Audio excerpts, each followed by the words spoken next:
fellow humans, what is up? Hey, if you had to create a list of life lessons you've learned, maybe to pass on to the next generation, what would you include? What things have you learned in your years on this planet that make things better or easier, or they're just factual for you, that you'd want other people to know so that they could learn from them too? That's what we're talking about today on the podcast. It is a fun conversation and one I know you'll enjoy. So let's get started. This is a production of Pioneer Dream, celebrating 30 years of moving stories for corporate, nonprofit, and entertainment partners. Please help us keep the conversation going by rating, liking, and subscribing to this podcast. Thank you. Also, make sure to check out our other podcast, Mixed Up Mystics, featuring refreshingly honest conversations about Christianity, and Got a Minute mini podcast, presenting funny stories and independent music, all in about 15 minutes. Now, here's Jay and Anjanette Webster. Humans, welcome back to the podcast. Hello, Anjanette. Hey, humans, and you. I guess you're also a human. Well, thank you. I'm not taking myself as that. Is that a compliment? Well, today it might be. Yeah, it's been one. It's been one for sure. So good to see you. Before we dive deep into what may be our best podcast ever, I don't know if it will be or not. It might be. There's a chance. Yeah. There's a 10% chance that this might be the best podcast you've ever heard. I'm going to work for that. Yeah. But before we get into that, there are a couple quick announcements. We did a little project last Thursday, and we want to give a shout out to those people. Yes. Shout out to our do-gooders group, which is basically just dreamers out doing good stuff in the community. And we had a great group that came out. We have a few projects that we do within the year. And one of them is we take care of the cutest little park in our downtown. Centennial Plaza is actually what it's called. It's a little park. And so we cleaned it up for spring and we planted some beautiful stuff that's already looking glorious. I don't know if you know, did you notice that I had kind of a pink thing going on? I did notice that. Yeah. When people drive by, it's Frank Phillips and Dewey where the pink Buffalo Pinky is. Well, this is like our third or fourth year to do it. So I noticed that this year we are reaping the fruits of our harvest by the fact that the park stays in an actual manageable position now. I know, right? So there wasn't nearly as much clean up and pull up and tear out and all that kind of stuff as we normally work through. When we first started doing that, it was like, whoa, we tore a lot of stuff out. Yeah, so we basically just took about an hour and the park looks awesome. So, and that's not all.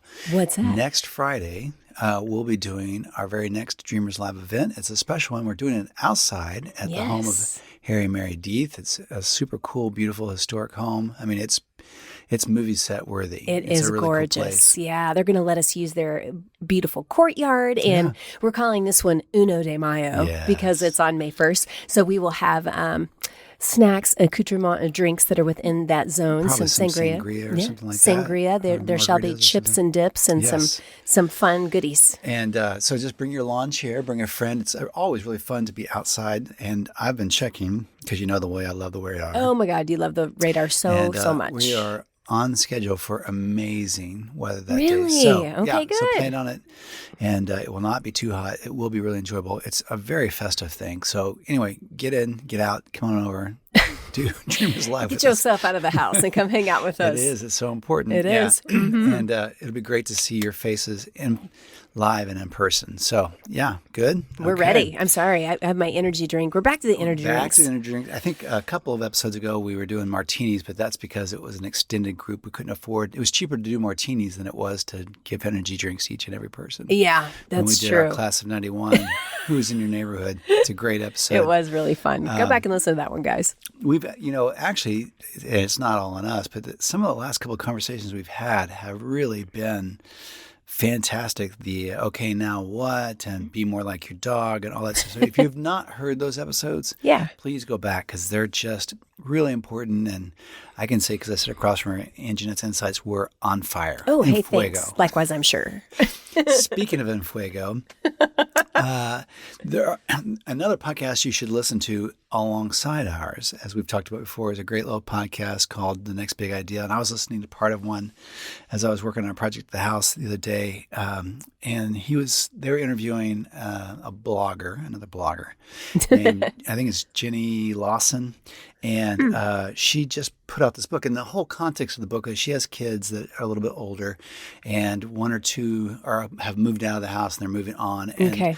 so for her, that was kind of a panic attack, Yeah. not just of the loneliness and empty nest syndrome, but Yeah. more along the lines of, have I given you everything you needed to teach you all the lessons? So in a way, to kind of be a bit nostalgic, Yeah. she just in her own, I guess she just spreads her house with journals, as one does.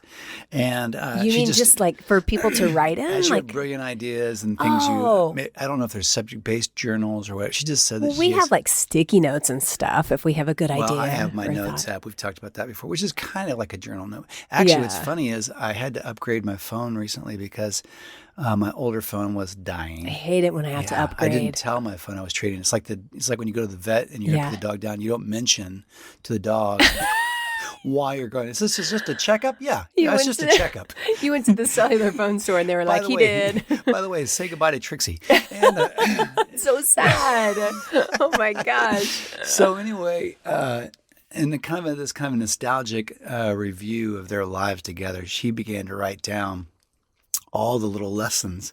Oh, Excuse me, all the little lessons that she had learned in trying to raise her kids and okay. experiences. And then, as she was kind of compiling this thing as a therapeutic effort, she realized, oh, well, this is actually a pretty good list, and I could put this together and give it to my kids. And well, she did, and then the kids did not care. They're like, oh, this is great. That's so true. I'm really busy right now with finals and stuff, but I'm Yeah. sure I'll get to it Yeah, soon. thanks. I'll read that never. So anyway, it was like 100. I mean, it got to be like crazy, like 100, Wow. 150 little lessons, and none of them, were necessarily monumental. Mm-hmm. But I just thought this was funny. Like, if you're compiling this list of lessons you've learned in your life, things that you kind of act upon Yeah. on a regular basis, what would be on your list? What's a thing that would be on your list? Like, oh, over the last, now that I'm 35, what's something I've learned, maybe in my 20s that Yeah. I'm still applying on a kind of regular basis? Right. Are you now? asking me this right Yeah, now? sure. What do you got? Oh my You got one? gosh. I mean, a lot of them, but you just sprung this on me. I'll go. Okay. No, you No, go. please, You go. please. Okay. Okay. One I can think of is, and actually, I'm pretty sure my dad taught me this one. If you don't have to make a decision immediately on something, Right. wait. Yeah. Not too long, Which is but not a little the bit same like as that. procrastination. No, it's really more not making decisions when you are responsive or reflexive When you're decisions emotional. when you're emotional. Or yeah, yeah, because you could yeah. be, you're like, I will never talk to you again. Yeah. You've I'm got going to quit this job. Exactly. Yeah. You wait. Give it a you beat. Give it. Yeah. Give it some time. Yeah, that's Right. one of them. What about So your? if you're, so I like that so much because it's like in the heat of the moment or in the pressure of the moment or in the blur of the moment, you might make one decision, but 24 hours later, Yeah.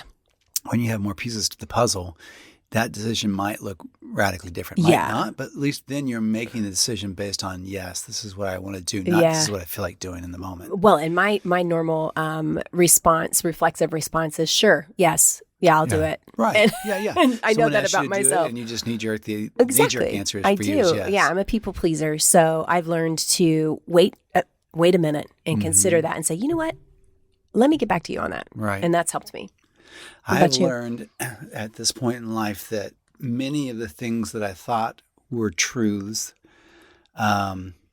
are actually things that are heavily impacted by my surroundings or the time frame I'm in that moment. So, as we've said before, one of the greatest gifts you can have in life is figuring out you were wrong about something. Yeah. That's such a growth moment. So there's, it's what's wrong with being wrong. It's great. It's the beginning of change. And so there are a lot of things that I was really, really sure of when I was younger, especially my 20s and maybe even early 30s, which I now realize was really just a product of where I was in that moment or what my surroundings were in that moment. So Cultural norms yeah, or so there are things I thought about people, people groups, about politics, about our country, about our place in this world.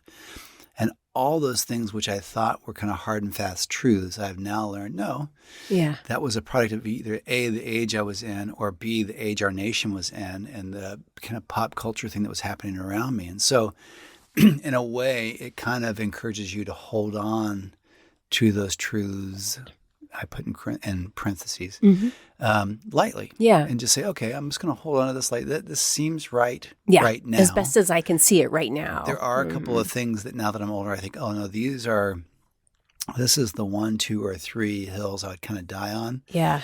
But I don't have as many of those anymore as I thought I did when I was younger. That's such a good thing to keep in mind. I have to remind myself when you're, trying your best to survive parenting is, we see things from the vantage point of life that we're in now. Yes. Having been through everything we've been through.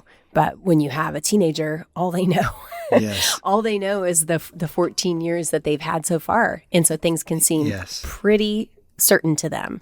And and then it's okay to let them have that, sort of. Exactly. And guide them in that because you know that those things are going to shift. Yeah, you don't want to respond with, you're so stupid. Yeah, that's you not don't true. know. That's not the way it is. We have also learned, speaking of which, that it's incredibly important for people to own their choices. You have to own come their to it on decisions, your own. own their, I don't like their thing about their truth or your truth. I don't really love that term, Right. though I understand it. But owning your truth is a critical thing, as opposed to saying, someone told me, my parents said this, and this. Yeah. Like, right now, our daughter is enrolled in band for next semester, which makes my lips quiver because of of marching band. Huge time commitment for her. It's for like us, the army, and it's not just her, but it obligates us. And she's a great kid. But like most kids her age, her whole outlook on life is heavily impacted by sleep. And so the idea that she's suddenly going to get less sleep could be. just scares the bejesus out of me. Yes. Pray for us, friends. Yeah. But, and then also not to mention the time obligation it puts on us because we care for her and we want to see her. So that means us going to games on Friday nights and traveling to some games and going to pick her up when buses arrive and when buses depart and all. It's a huge time commitment for the entire family. And many of the parents we've met with have just said, oh my God, this is the worst thing that ever happened to us. And we're like, oh, thank you. So you can say, well, why would you let your kid do that? And that's a legitimate question. But for us, this was a thing that she has to own. She has to own the decision of saying yes. She has to own the ramifications of that decision, the things that happen. Consequences. The time, managing your time and managing your sleep and managing all your other stuff and going through that and being present and on and on and on. But if we had just said no, well, then that's just my parents ruining my life. Yeah. They said, all my life I wanted to be in band. My parents just said no. Yeah.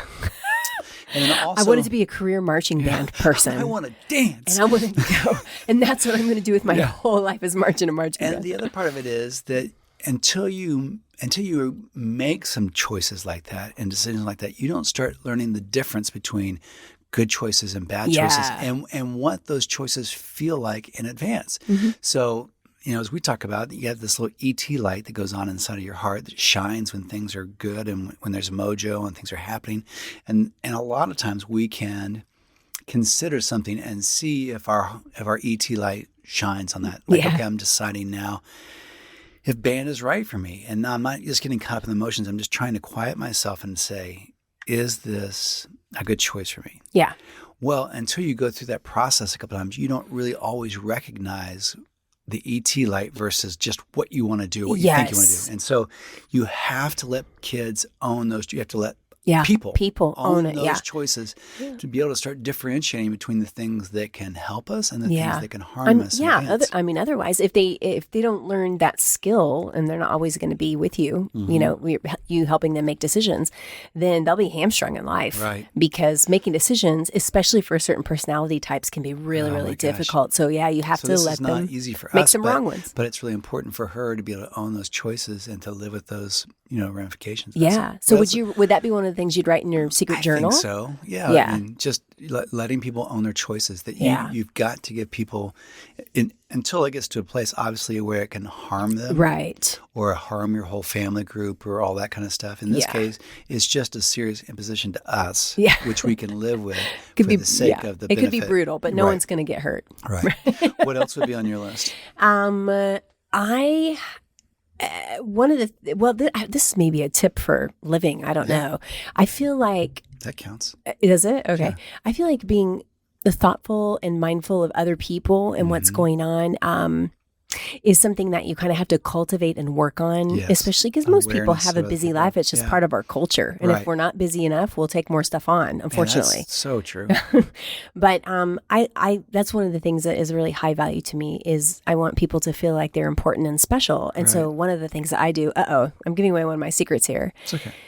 is Code it. I have like cards on hand and I have Yeah. like little gifts and things that I see that are special. And what I do is I get them at that time. Right. And then I have like a supply of those so that Right. in the moment, if I realize that somebody's birthday, I'm going to know the Yes. big birthdays in my life, obviously ahead of Sure. time. But if you just hear it, somebody, you can make them feel special immediately. Yes. And having something there. And so I think being mindful of other people that way, that's like a little tip or trick that. Yeah. And it's also fun to find things when they're on sale, and you think this is going to make somebody special But feel special if you when were it comes gonna up. if you were going to tell someone or cultivate some a gift or a talent or in someone, that idea of being aware of other Yeah. people, cultivating that Yes. that trait or talent is It is, man, yeah, it's really important, and such it's a game changer. it's real easy for us to get up in a day and just be really focused or concerned about what's happening in our own life. Yeah. But there was a time in my life where things shifted for me, and so I will know what I had to take care of in the day,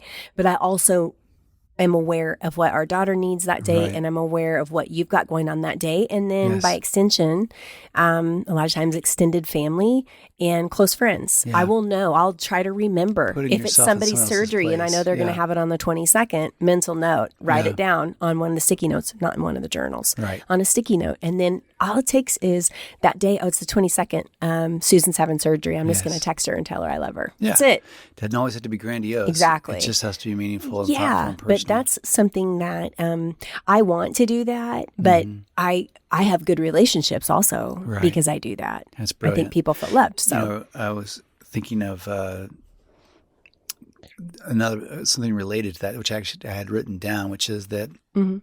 well, two things. One, there may not be something more I don't know, important or precious in life than helping someone, especially when they need to, helping someone celebrate, helping Yeah. someone mourn, helping someone carry a heavy weight emotionally, but being present for somebody else. I don't know if there's anything greater than that. But Yeah. related to what you're saying, I was also thinking about how kindness and compliments are like a great elixir. Oh, yeah. It just Yeah, changes everything. Yeah.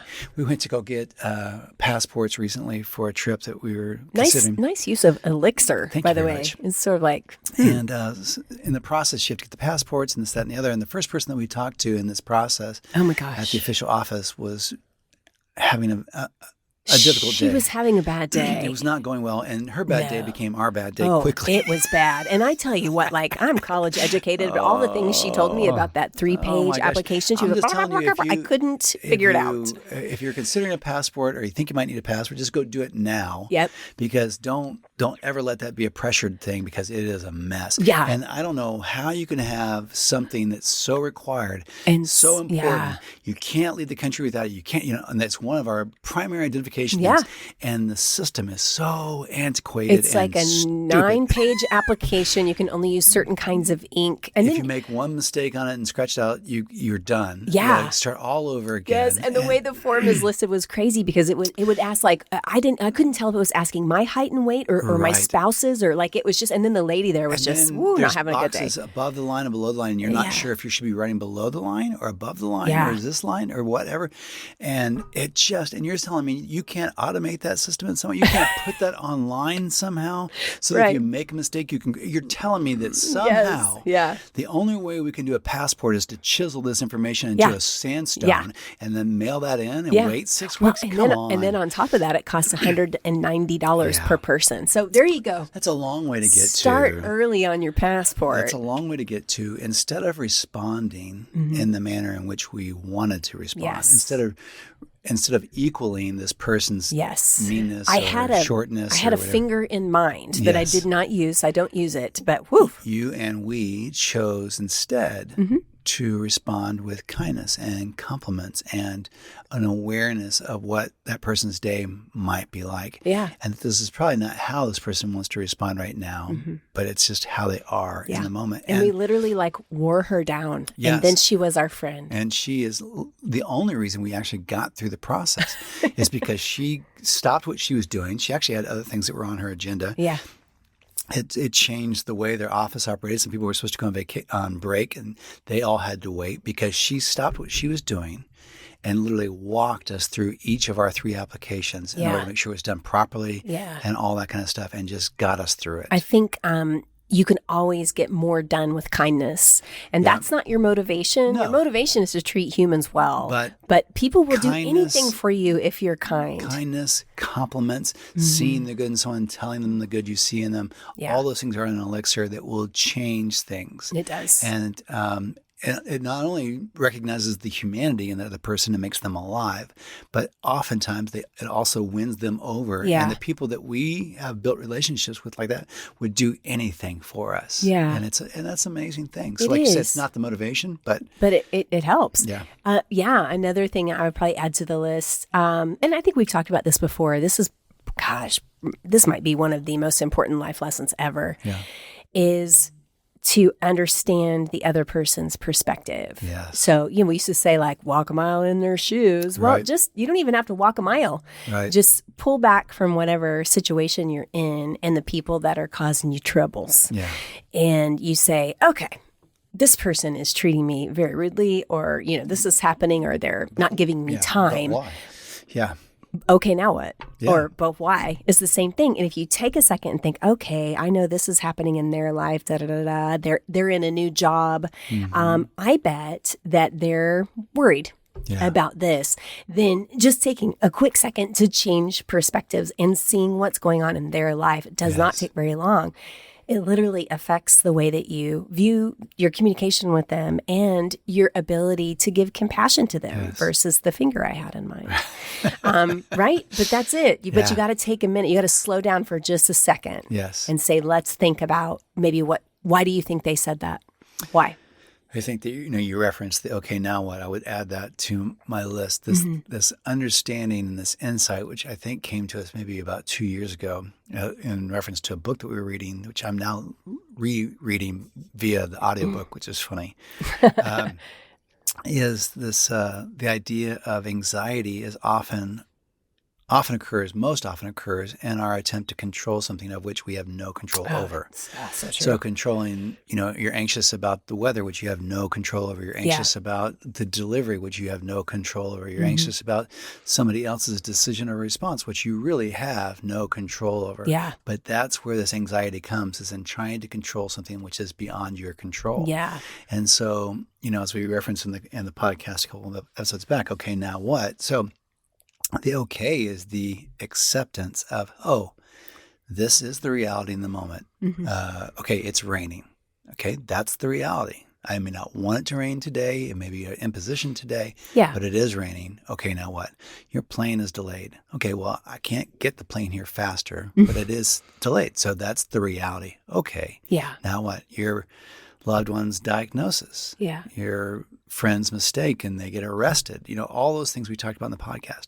Okay, that is the reality. That's where we are. And then, okay, now what? Now what good can I do in this moment now that I'm accepting it? So I'm accepting that. That's the reality. Let's do that. But, anxiety is such an interesting life suck. And related to this, I was also thinking about, that I do and get to do and choose to do. Oh boy, here comes a confession. A lot of stuff at the house, projects and stuff like that. Oh, and you have recognized in me this moment. So it's a warning light on the dashboard. Well, quick aside.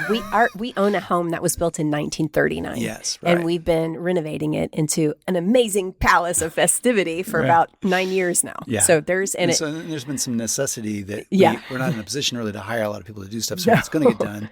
Some of those things are necessity. Some of those things are cosmetic. But I've learned this thing with your help that there is a dashboard warning light. For you. For me. And that dashboard warning light is equal to often the amount of anxiety and or frustration that's given in a moment. And that light says, hey, is this necessary? Is this project necessary? Right now. Is it necessary for you to do it in this moment? Should you step back for a second and think more clearly about it, possibly, like you said? Yeah. Does that decision have to be made today? Does this project have to be resolved today? Does this project have to be done by you? Or could it be done by a trained professional who has the tools and the everything you need? So it's not that it's not that I shouldn't do the project or that I have a choice sometimes, but the anxiety and the frustration is the warning light to say, hey, if you continue in this moment at this pace at this time, this is likely going to have a very unhappy ending, and we'll probably grow this project beyond what you were trying to do. And that's usually when at the times, that, I don't know, you end up like breaking the tool that you need or, having an accident. I mean, that's, So stepping back and it's almost like, if you have a warning light that comes on your dashboard now, you take your car to one of the auto places, they plug a computer into it and it says, oh, this is the system that's off and what you probably need to do. It's just a diagnostic. Well, when that warning light comes on in me, that is my opportunity to step back, to try and quiet myself, to if I can, plug the computer in then and say, what is this telling me? Yeah. And sometimes I can't get that read right now, so I have to say, does this have to be done right now? Maybe I walk away for 30 minutes, an hour, or 24 hours. And consider Well, that's interesting. That's like a whole other podcast is what are your warning lights? So, and recognizing them. That's it, becoming self-aware. For me, when I am struggling with anxiety, especially concerning the people I love, I try to help too much. Yeah. Which is also, now that I realize it, a form of control. Yeah. Trying to control. It can come from a good place and there's a level, but like there are so many things. A good example happened in our daughter. Anybody who has kids, and most people have more than just one, the end of the last month of school is just utter chaos. There's so many activities and so many different things and so many teachers' things we're trying to help with and all that. And so there are so many things that we're on the line having a teenager with her needing to own and take care of a lot of that responsibility, but also their adult level responsibilities and she needs help. So for me right now, I feel anxious for her along with so many deadlines and projects and performances along with all the stuff we have going on. So there's a line there for me, a warning light when I start trying to take care of too many things. Yes. I have to say, okay, do I need to help here, or is that something that this person needs to learn? Yeah. Is that me trying to change the outcome that I can't control, even by being super helpful and nice? Yeah. Right?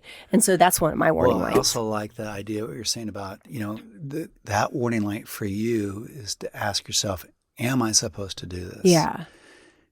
Okay, this person is going through this, and this, and I want to help. I want to get in. I want to change. Well, okay. Am I supposed to do that? Yeah. If I get involved, am I stopping them from getting to a solution they need to get to on their own? Am I going to draw this out for them and get in the way of them learning something or get in the way of them owning the decision? Well, and I'm sure many people have probably been in this situation where you're trying this, you're doing that, and the person sort of rebuffs that and you say, hey, man, I'm just trying to help. Yeah. And that person says, I don't want your help. Which is true. And you have to say, okay. Yeah. Yeah. And so everybody struggles in different ways. But we really have to give people the chance to succeed on their own and fail on their own. That just sounded, that whole thing that I just told, being self-aware, sounded like when you go into a job interview and they're like, tell me one of your failures. And you're like, I just care too much. I just care too much. I try to help too much. I love so deeply. Well, back off, Jack. Yeah. So anyway, it's definitely can be a failure. Okay, here's another one that would be on my list. And this has been a really difficult thing for me because, as I've said, of the 7 deadly sins that I feel like there's more than 7. I have more than 7. I'm on 9 now. And it's not even lunch. And so this thing about envying people, which is a whole insecurity thing and a whole other, there's a lot to unpack. Can I just pack some, just let me pop in here really fast. Yes. I have an envy trouble. Oh. And I'll tell you what it is. Mm-hmm. You know that little tree that we bought last spring to replace the old big oak we had to take down? Yes, honey, yeah. It's looks like crap. It's made like 6 leaves and it's supposed to be big. And then across the street, one of our neighbors planted a tree about the same time, and it is glorious. But it's a member of their family. He waters, he feeds them one of them every day. I'm just saying that I'm envious of the tree. Continue. Anyway, part of it is, so, the envy thing obviously exposes an insecurity. So I'm saying all that to say that, like a lot of people, like most people probably, I have this insecurity. And yet one of the lessons that I'm learning that I'm getting more comfortable with is don't be or try and be or pretend to be perfect. And this thing about always trying to put our best foot forward for people and look our best and not let ourselves, look goofy or whatever, that is straining our friendships and our relationships, as we talked about last episode, actually. But it's making it more difficult for us to connect with people. Yeah. And this idea of the impossible perfection, that you've always got your communications together, you're doing a better job than anybody else is doing, you're doing a bigger job than anyone else is doing, you're looking better. Yes, you're in you're shape. volunteering more. I was just thinking about today that I don't know that really beautiful or good-looking people are happier than the rest of us. Though we look at that and think, let you know. gosh, wouldn't that be nice to look like that? I'll weigh in on that. I'll weigh in. We all look at people like that and go, wouldn't it be nice to have that body? Wouldn't it be nice to look like that? You wouldn't have to worry about this, that, and the other. I bet he didn't spend 15 minutes trying to get his hair right today or find the right thing to wear today. You've got a body like that. You can wear anything you want. Yeah, that's right. With metabolism like that, you can eat anything you want. And I look at people like that and I'm thinking, I don't know that they're particularly happier. No, my guess is that they likely have to work harder for connection because we tend to, as humans, when we see someone in whatever regard that it appears that they have it all together. Yes. That can be in like mom land, in soccer mom town. That could be in work. It could be at your church or whatever. You say, they're so spiritual. Yeah. I mean, the truth is, I bet those people have to, really work harder to seem vulnerable in front of people. I try to put my worst foot forward. Well, and I'm getting more comfortable with that. I mean, we've always given this self-deprecating humor, but in a way it's because that's the easiest humor to come by. Yeah. So those are good punchlines. It's easy stuff to talk about. Yeah. But I'm also trying to get to a place of embracing my many imperfections and embracing it so it takes the weight off of me from trying to achieve something that I can't achieve, but also because it makes other people feel more comfortable. It is.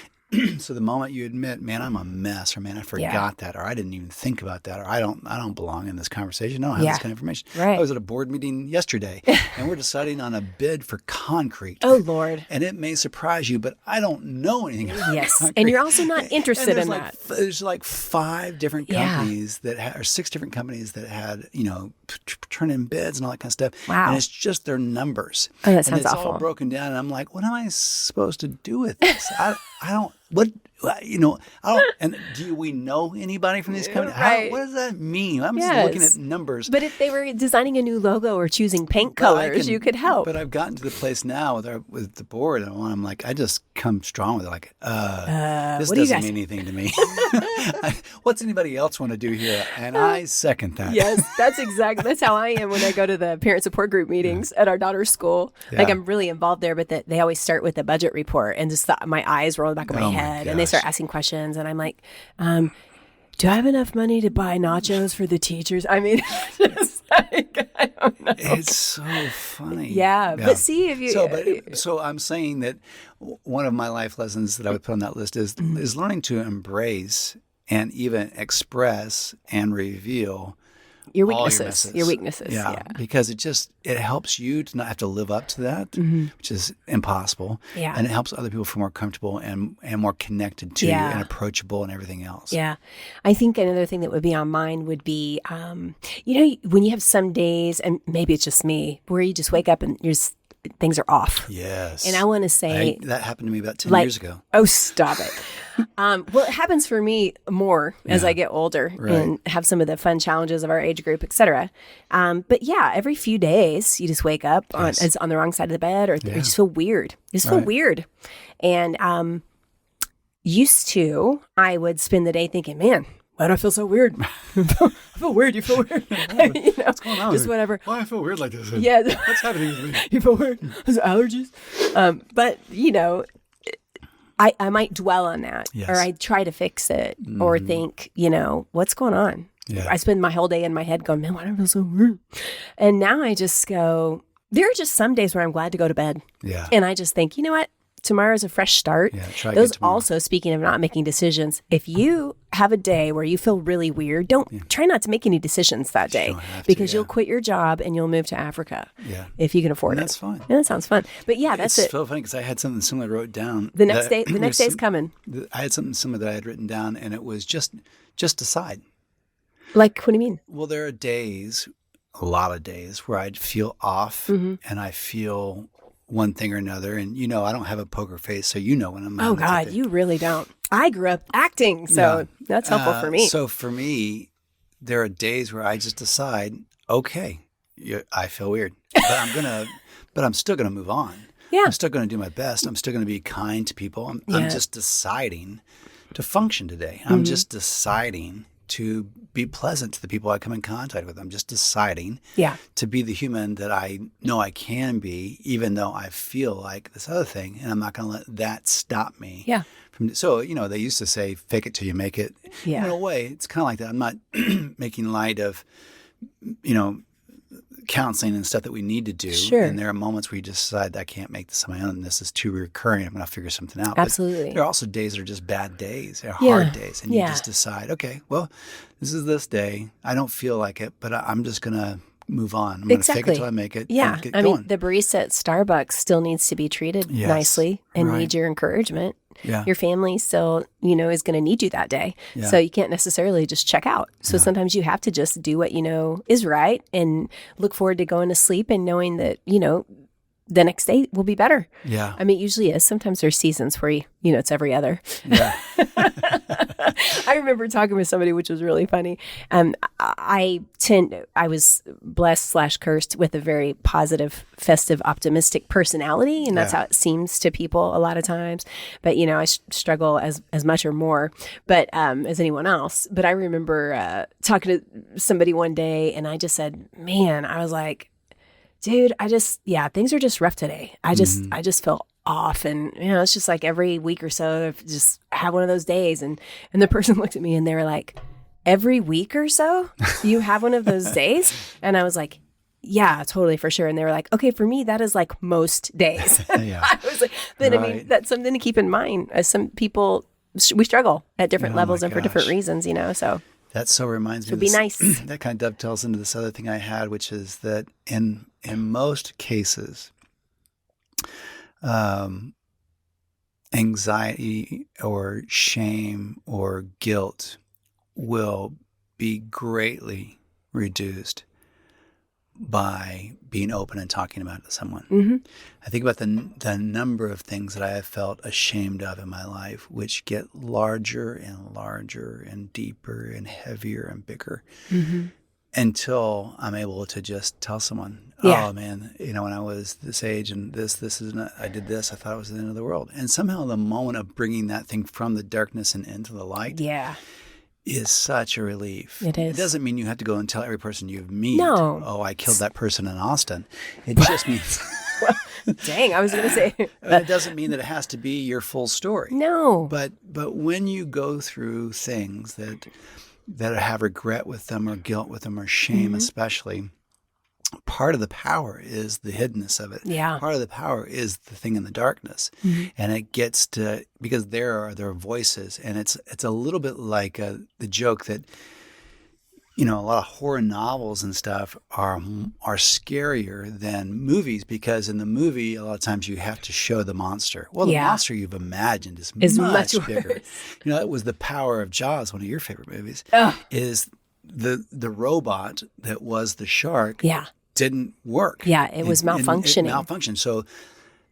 So Stephen had this whole plan. I call him Steve. Oh, you guys are besties. Yeah, I get it. Had this whole idea. Then, okay, if the shark's not going to work, we're going to build suspense by not showing it. Yeah. By the thing that's under the water, by the Yes. thing you can't see. That's just the fun. And that's it. So shame is in the shadows. And it's the Yeah. thing you can't talk about. So it does get big. It's the thing you imagine. And if anybody knew what I did, and if Yeah. anybody knew this is who I am, Yeah. if I knew it, well, okay. So Yeah. now it's this tremendous monster you can't really see. Mm-hmm. You can only feel its presence. You can only get the Yeah. one arm of it or the tentacle of it that kind of brushes against you, and you think, oh my God, and it gets big. It's big. So I remember when Evangeline, our daughter, was born.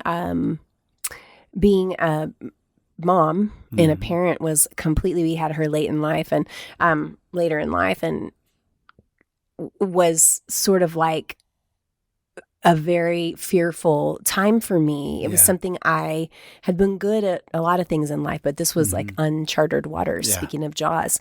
And then sadly with parenting, and especially I think for the moms, there's this whole culture of judgment that comes on. Everybody wants to tell you how to do it, what's going on.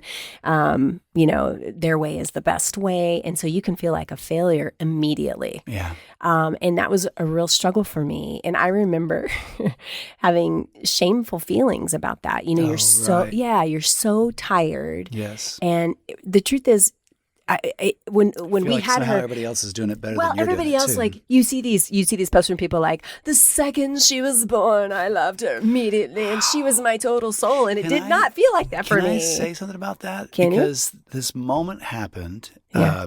and everybody that listens to this, we live our lives deeply and emotionally, and so the idea of having Evangeline was this amazing thing. And we were in Yeah. anticipation for a long time. We were in a lot of fear, but we did everything we could to make this thing special. We made her a mixtape to bring her home with. I mean, yeah, come on. And so in my mind, I'm preparing for the moment she's born. And I'm preparing for the moment that she's connected. And I'm thinking, here's what I want to do, or what I want to Yeah. whisper, what I want to say. Yeah, life changing. And and I've heard all the things about the moment I see my child for the first time. And we've Everything been with a lot of changed. people Yeah. right after their child was born.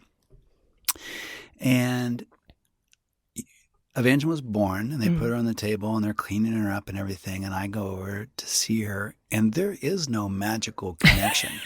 Like, There is no, oh my God, Yeah. It's like, look, child there's a of my small child, alien just whatever. came out of my wife. This is I'm thinking, and I thought I would feel something different than I'm Yeah. feeling right now. Yeah. Why am I not feeling this? Oh my God, what's going on? And what I did remember thinking was, I'm going to take hold of her hand Mm-hmm. now. Because no matter what I feel in this moment or don't feel, Mm-hmm. with all the energy that's expected here, I want her first experience to be my hand in her hand. Oh, that's and her hand in sweet. my hand. Yeah. And I knew moving forward that I would want to have had that connection. I don't Yeah. know what will happen from this moment on. I don't all that kind of stuff. Yeah. But yeah, so here I was counting on this Yes. big emotional thing, Yeah. the thing you're supposed to have on your wedding day. And then sometimes Yeah. you just feel off. You're like, oh my God, what am I doing? Right. And it doesn't feel like the Hallmark movie. Yeah. And there's no snow falling when you kiss and all that stuff. So, what do you do when the feelings aren't there? Yeah, What well- do you do when you get there and it's not magical and it's your graduation day, but it doesn't feel like a Yeah, graduation day? or whatever? exactly. I mean, that's where I was as a new mom. I was exhausted. I didn't have the feel. I probably had a lot of hormones going on, and I didn't have the feelings. I took good care of her. Yes. But I was ashamed of that. But we had to decide on some of those Yes, things. we which is did. interesting. Yeah, and of course, like we adore her now, and she's my like, gosh. amazing. Love her to death. But I had somebody ask me, and they were honest. And now this is what I do if I ever see a young mom. Right. Somebody said, "It's hard, isn't it?" Yeah. And it was like, Yeah. yeah, like so much harder than I thought. They're like, yeah, that's normal. I Well- felt like that too. And then you know what?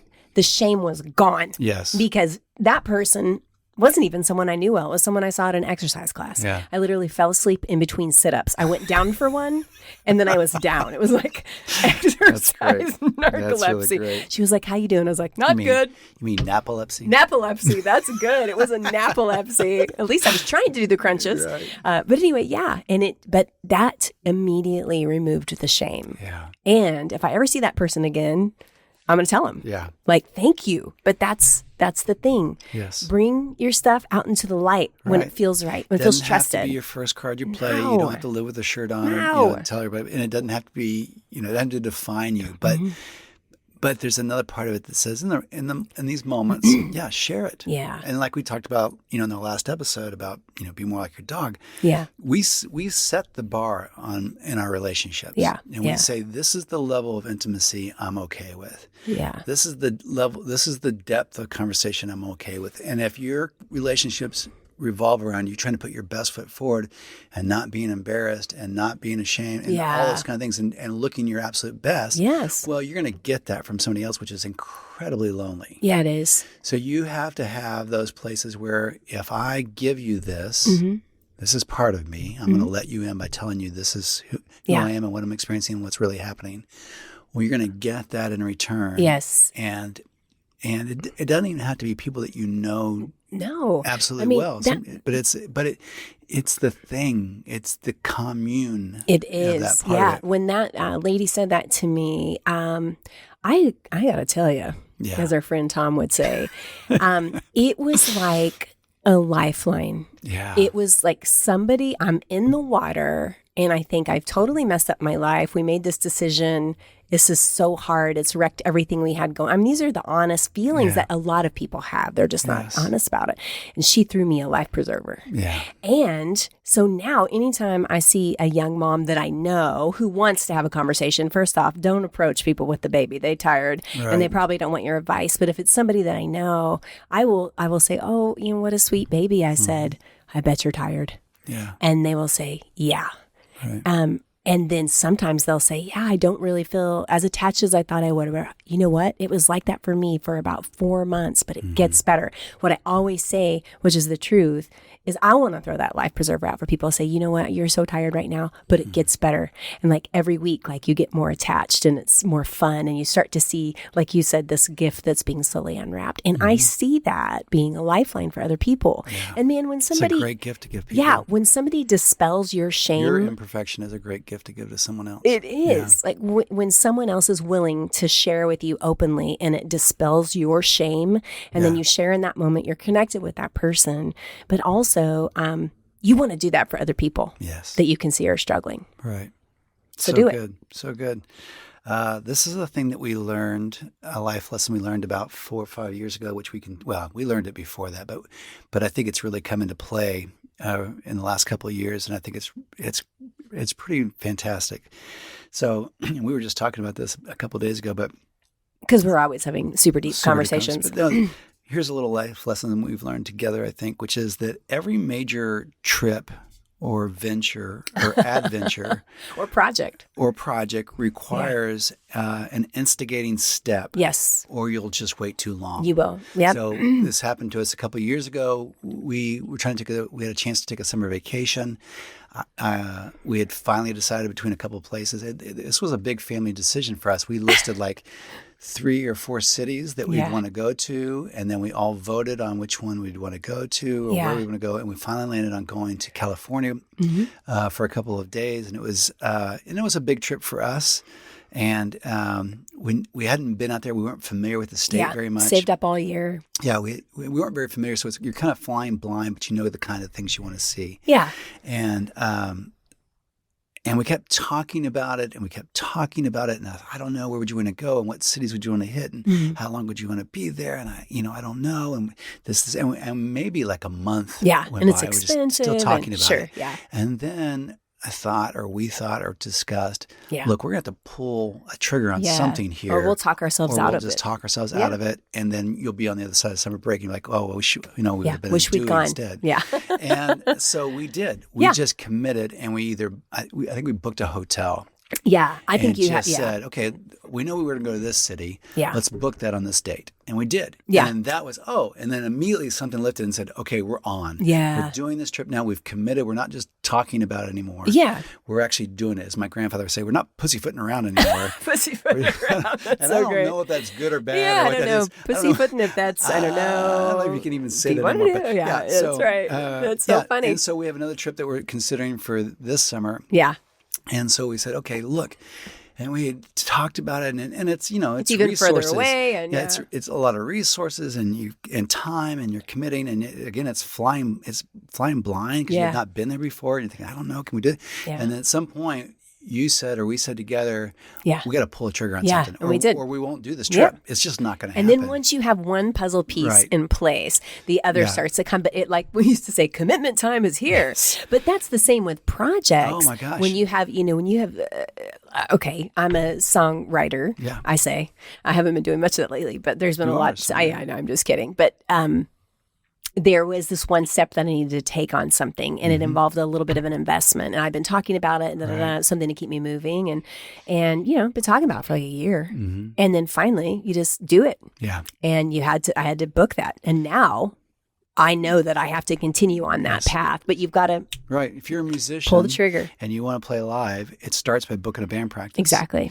It starts by making a call for a venue. Can I play on this date? And then you'll have to get your crap together Yes, you before will. that date. That's right. It's what we used to do when we were younger, and we did a lot of community events. We would write the press release and announce, Yeah. we'll be doing this in downtown on this With date, live starting music. at this time. Yeah. And this is going to happen. And then the whole city reads it, and you're like, well, Well, let's guess we better get do that it. done. Yeah. And so we're those kind of people that have to follow through, but you have to, you've got to do the instigating thing. At some moment, you got to pull that trigger and say, okay, Yeah. if this is important to me, if I really want to do this, don't let fear get in the way, because the procrastination keeps all the options open and Yeah. keeps this thing in what ifs and all that kind The of stuff gray area. floating, and you don't do it. Right. Find someone. And if you have to find someone to keep you accountable, whatever it is, Yep. enroll in the class, pull the trigger, make the phone call, Take book the the date, step. book the hotel, do something Yes. that will help you get there. And that's a big, big deal. That's a huge deal. Key for living. Yeah. I love it. Those are some good ones. Yeah. Maybe you should set some journals around the house. I think we will, just to see what happens. I think there's some important You don't like secrets. clutter, so you wouldn't like having journals around. You'd I know. put the journals like in drawers. You know what happens is, speaking What? of envy, I saw a guy do it today. I had to go to What does he just I was going to an live in a appointment. house with nothing inside of it? I went to an appointment today, and so afterwards I went to a coffee shop, and I'm trying to go through my email and stuff. Mm-hmm. And I see another guy, and I waved to him. He's outside, and I'm inside, and I'm looking at him. He's at the little bistro table, and he Yeah. pulls out his laptop and everything. And then before he starts working on his laptop, he reaches back down into his bag, and he brings out a journal, and he starts handwriting something. And I always feel Wow. less than. Because by the people person that who's journal, handwriting something in a journal, I'm like, Yeah. damn it, they're more poetic than I am. they That's are. so- I mean, journals are so much cooler than your laptop or there's your just notes commitment app. when you write something in pen, Yeah. and it's just down, and your thoughts are there, and it's penmanship, and then I don't know. Yes. I don't know. Well, maybe I'm you so need. less than. Maybe you I'm need to glad buy I- yourself a journal. I'm glad I got to talk about my shame. I can't relate at all. I'm always journaling. There's no shame when you show up to a Dreamers Live event, and I'm so glad that you will get to do that with us if you're in the sound of our voice. It is the Uno de Mayo event at Harry Mary D's. You can find out information about that by going to the DreamersCoalition.com website, where you find out everything about our podcast, about Dreamers Live events, about all the things that we do, our comings and goings. It's a great way to stay connected. It's also a great way to email us if you have questions or conversations. But as Evangeline has said before the podcast, it would really help us if you would like and subscribe and rate the podcast, so that people know how great it is, and you can share the podcast and keep the conversation going. Maybe go out with a friend and get a beer or a coffee and say, if you were making a list of life lessons. That's what I was going to say. This would be a fun excuse to get together with top somebody. 5 life lessons. Yeah, you put in a book. top 5 life lessons. And you don't even have to make a list. You could just talk about them. Yeah. You could just put them on a sticky note. But no, it's kind of a fun thing. And it also helps you realize that maybe you have learned a little bit Yeah, being exactly alive right. this long. All right, friends, write your list, write us, and make sure you show up on Uno de Mayo, but then also tune back in on our next podcast of Hope for Humans. Yes. We'll see you then. Peace out, friends. Thanks for listening. Please like, subscribe, and share this episode. And remember, continue this conversation with someone you know. This is Pioneer Dream.